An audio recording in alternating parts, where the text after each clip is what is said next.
uma ex-prostituta, uma mulher que se fingiu de prostituta, uma amante e uma estrangeira. Isso é o que eu quero falar com você e isso pode mudar a sua vida. Hoje é o primeiro episódio da série de lives chamada Os Códigos de Jesus. Os Códigos de Jesus é uma série de vídeos que eu vou fazer com você toda terça-feira, onde nós vamos abordar os principais aspectos da vida de Jesus e tirar lições da forma como ele se posicionava e da forma que ele agia diante de todas as circunstâncias da vida, diante das afrontas, diante das dificuldades, diante das preocupações, diante de tantas coisas, como Jesus agia. A palavra de Deus nos fala no livro de Romanos 12:2 que nós precisamos buscar a renovação da nossa mente para viver a boa, perfeita e agradável vontade de Deus em nossas vidas. Então o que eu quero fazer com você nessa live é em te ajudar a enxergar a vida, encarar a vida de uma nova forma, beleza?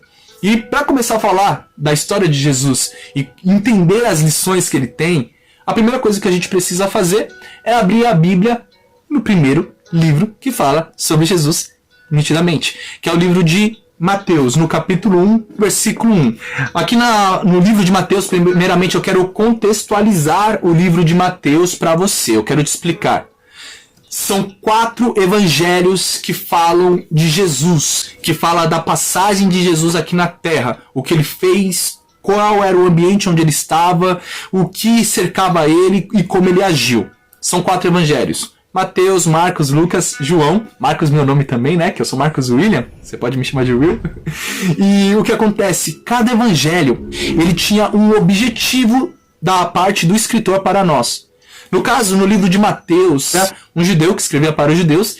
E além de escrever para os judeus, ele deixou claro dentro do livro de Mateus que Jesus era o Messias esperado. Quando você abre o livro de Mateus, a primeira coisa que você vai parar é olhar uma lista de nome de um montão de gente que fala a genealogia de Jesus. Você vai pegar uns nomes difíceis que provavelmente você não colocaria nos seus filhos, mas que cada nome foi colocado por uma razão. Cada pessoa na genealogia de Jesus está aí por uma razão. E eu não vou ler com você todos esses nomes difíceis, mas eu quero que você preste atenção no livro de Mateus, do capítulo 1 até o versículo 17. Que você vai ver nome a nome de quem são as pessoas que antecederam Jesus, quem são os parentes de Jesus, da onde Jesus saiu, contando a partir de Abraão. Eu vou ler para você apenas o versículo 17 e daí eu vou continuar com você, vou explicar para você e a revelação que eu vou trazer para você eu tenho certeza que vai ser impactante, beleza? Aqui no versículo de Mateus 1,17 está escrito: de sorte que todas as gerações desde Abraão até Davi, são 14 gerações. E desde Davi até a deportação do povo de Israel para a Babilônia, 14 gerações também. E desde a deportação para a Babilônia até Jesus nascer, 14 gerações. E 42 gerações são ditas aqui no livro. E dessas 42 gerações, e 46 pessoas no total, o engraçado é que, diferente do costume no brasileiro que nós consideramos o pai e a mãe, toda vez que a Bíblia fala sobre genealogia, toda vez que a palavra de Deus fala sobre o pai que gerou um filho, que gerou um filho, que gerou um filho, só se fala do pai. Isso é algo bem interessante. A cultura judaica não levava em consideração as mulheres, necessariamente, para nomeá-las. Só quando elas tinham total relevância dentro da história que eles queriam contar. E dentro disso, aí eu pego pra você a surpresa dentro da genealogia de Jesus. Boa parte até do pessoal que tá aqui na live são mulheres. E nessa genealogia, dessas 46 pessoas faladas, dessas 42 gerações, sabe o que é o mais surpreendente de tudo? Tirando Maria, a mãe de Jesus, que também está na genealogia no versículo 16, apenas 4 mulheres são descritas nesse livro. E esse é o ponto principal que eu quero falar com você. 4 mulheres. E essas 4 mulheres não têm uma história muito boa. Mas, pelo incrível que pareça, Deus inspirou o escritor Mateus para fazer com que os nomes delas estivessem lá dentro. E isso tem uma conexão direta com a sua vida, com a sua história, e eu quero falar com você. As 4 mulheres que estão na genealogia de Jesus, que fazem parte da história de Jesus, que deram origem ao nosso Senhor e Salvador Jesus Cristo, são 4. Uma dessas mulheres era uma mulher que fingiu ser uma prostituta. A segunda mulher era uma prostituta. Na palavra de Deus está escrito.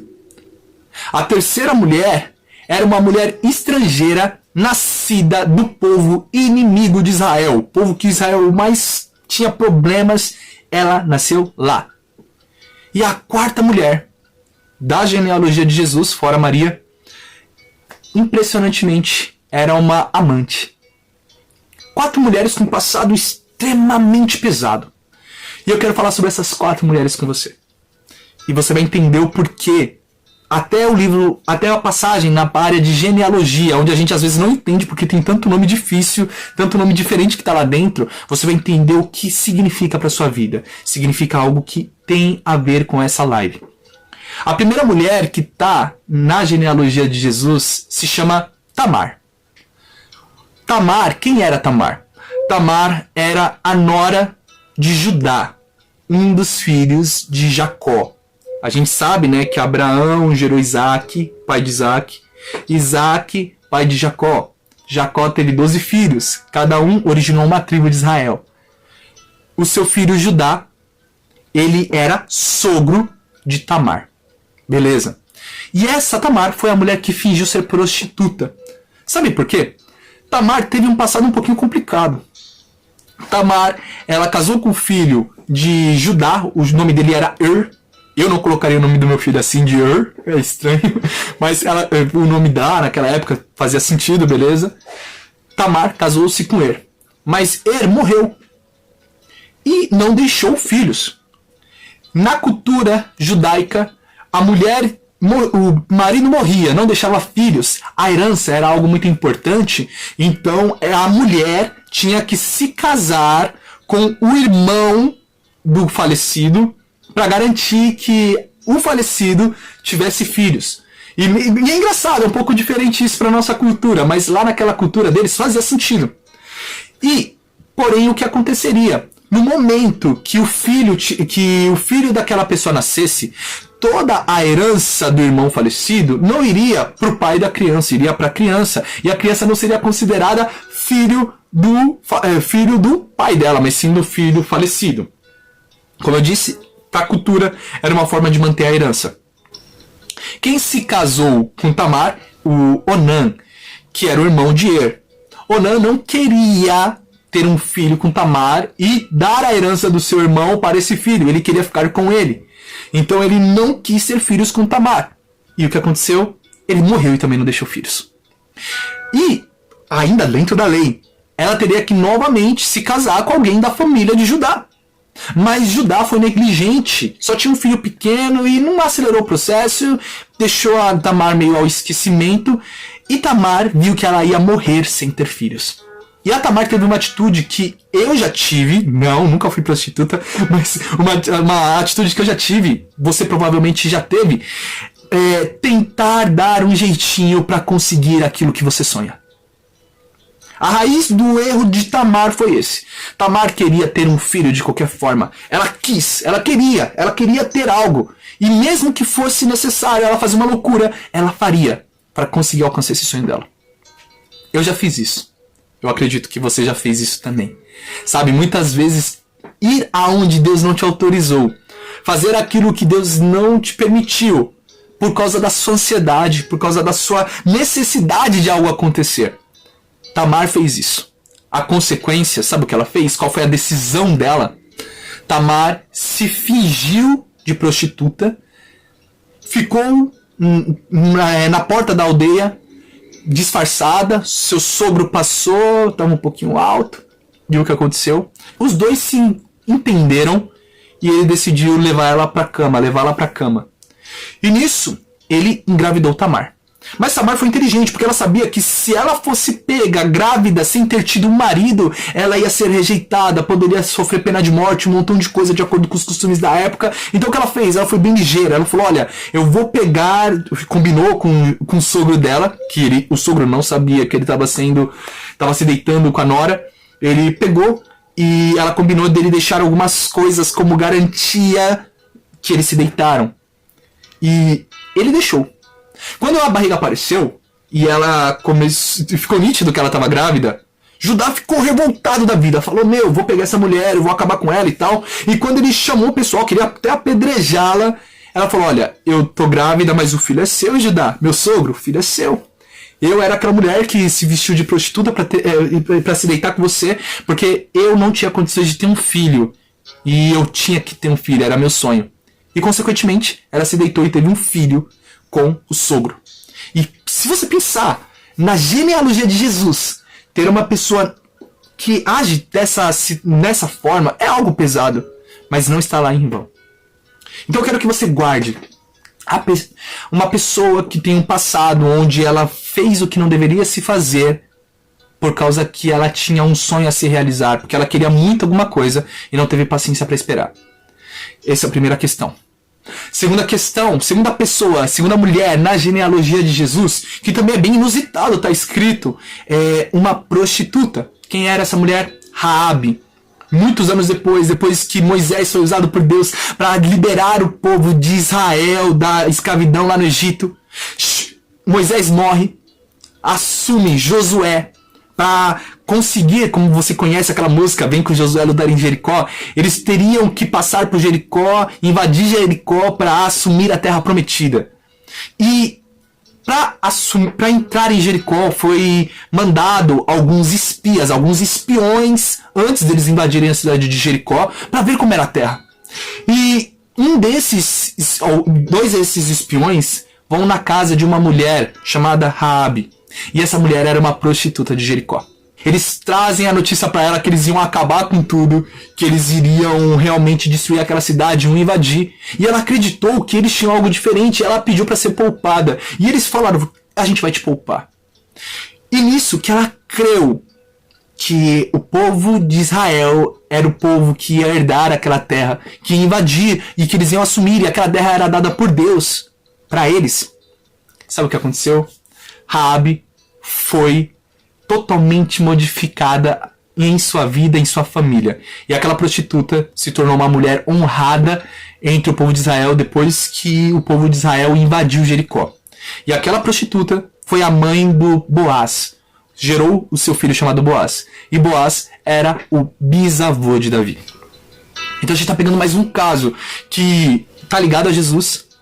E ao mesmo tempo não é uma família convencional, não é algo comum. A gente está falando de uma mulher que por causa de um sonho ela se tornou prostituta, ela se fez de prostituta, ela não era. Ela teve uma relação ali para forçar a receber algo que ela um dia poderia até receber, mas que a pressa dela, o medo dela, a insegurança dela fez ela tomar atitudes e tomar decisões que não competiam. A segunda mulher era uma mulher que era uma prostituta, mas por acreditar teve sua vida transformada. A terceira mulher, pelo incrível que pareça, como eu disse para vocês, é uma estrangeira. Essa mulher também faz parte da genealogia de Jesus. E essa estrangeira se chama Ruth. Inclusive, Ruth tem até um livro dela na Bíblia contando a história dela. Quem era Ruth?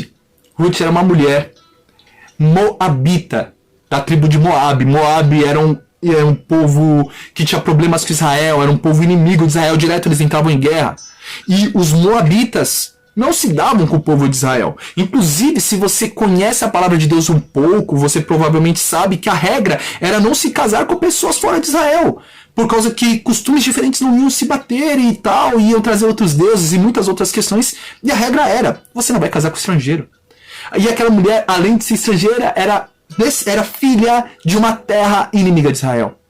Mas essa mulher foi alcançada pela graça de Deus, de tal forma que, por ela ter um caráter íntegro, mesmo ela tendo nascido num ambiente desfavorável, mesmo ela nascida no meio de circunstâncias impossíveis, de circunstâncias sem lógica para o povo de Israel, essa mulher foi considerada uma mulher virtuosa, a tal ponto que Boaz, que é filho de Raabe, tomou Ruth como esposa.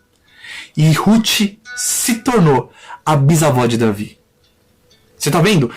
3 histórias que dizem 3 tipos de atitudes, personalidades que a gente pode ter. Ansiedade fazendo aquilo que é errado. Um passado que te condena. Um ambiente que te desfavorece. E para concluir, das 4 mulheres que estão dentro do livro de Mateus, no capítulo 1, no versículo do 1 ao 17, falando sobre a genealogia de Jesus, nós temos uma mulher que foi amante do rei, Batseba. Essa mulher, ela foi amante do rei Davi. Davi vê Batseba tomando banho, se engraça, chama e tem um caso com ela. E ela se torna amante do rei Davi. Ela era casada. E por causa dessa decisão emocional errada que ela teve, porque às vezes muitos de nós colocamos nossa emoção, colocamos a desculpa do coração, colocamos tantas coisas à frente daquilo que a gente sabe que devemos fazer e não queremos fazer por causa que deixamos o nosso emocional, as nossas razões, muitas vezes mentirosas, se tornarem o centro daquilo que a gente quer. Ela foi responsável pela morte do marido dela, porque ela acabou engravidando de Davi. E nisso que ela engravidou de Davi, Davi não tinha como fazer, porque ele poderia se dar muito mal, o povo sabendo que ele engravidou a mulher de um dos seus guerreiros. Impressionante que, se você estuda um pouco a história, você vai descobrir que Urias, que era o marido de Batseba, Urias era um dos homens que se juntou com Davi no pior momento da vida de Davi. Davi teve um momento que ele era perseguido e ele foi se esconder dentro de uma caverna. A caverna, naquela época, seria quase como a ponte no tempo de hoje. Se Davi tivesse no tempo de hoje, ele ia se esconder debaixo da ponte. Encontrou lá debaixo da ponte um cara que estava lá dentro da caverna. E esse cara se tornou tão apegado a Davi que, junto com outras pessoas, viraram os valentes de Davi. Eram os caras que davam sangue por Davi. E Davi vai lá e se deita com a mulher do amigo dele, da mulher de uma pessoa que o amava. Os dois estavam errados. E essa amante teve um filho. Esse filho morreu. E o filho depois que teve na sequência foi Salomão. O rei Salomão, filho de Batseba. Todas essas 4 mulheres, elas estão na história de Jesus. Deus, sendo soberano, controlando a história, controlando tudo, Deus poderia muito bem fazer com que a família de Jesus, que a genealogia de Jesus, que a descendência de Jesus fosse perfeita. Quase um comercial de margarina, todo mundo sorrindo bonito. Mas se você olhar a genealogia de Jesus, da onde ele veio, você vê histórias tristes, você vê histórias de pessoas que agiram de formas que não poderiam agir, ou por medo, ou por ansiedade, ou por causa do ambiente que nasceram, pessoas improváveis. E antes mesmo de Jesus nascer, essas pessoas já faziam parte da história de Jesus. Mas o nascimento de Jesus revela algo. O nome dessa live se chama O Deus que Reescreve Histórias. E o que eu quero falar com você? Sabe por que Deus não permitiu que essas mulheres com passados difíceis que elas tiveram fossem esquecidas, fossem rejeitadas, ou não estivessem escrito o nome delas na Bíblia? Para mostrar para você, para mostrar para mim, que o seu passado, que a sua história, que as suas decisões ou o teu ambiente não definem o que Deus quer fazer na tua vida e não impedem Deus cumprir o plano dele na sua vida. Isso é a coisa que eu mais preciso falar com você. Esse tem que ser sim o primeiro episódio da série Os Códigos de Jesus. Porque o primeiro código de Jesus vem muito antes do nascimento dele. Vem de um Deus que já conhece a história. E mesmo entendendo a história, ele dá uma nova oportunidade. Sabe, eu não sei qual é a sua história. Eu não faço a mínima ideia. Tenho certeza, todos nós carregamos traumas. Todos nós carregamos tristezas, todos nós carregamos alguma parte da nossa história vergonhosa. Muitos de nós, se nós pudéssemos apagar partes da nossa vida, se nós pudéssemos apagar uma parte da nossa história, eu acredito que você teria apagado. Eu tenho certeza que se eu pudesse, eu apagaria coisas da minha história.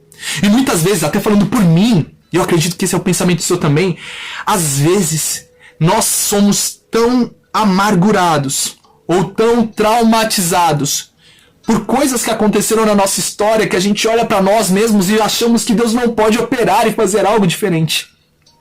Que nós achamos que nós jogamos nossas oportunidades fora, que nós jogamos a nossa vida fora, que nós abandonamos a oportunidade de sermos felizes, que nós não temos mais a oportunidade de viver os sonhos de Deus. E eu quero falar uma coisa para você, isso é mentira.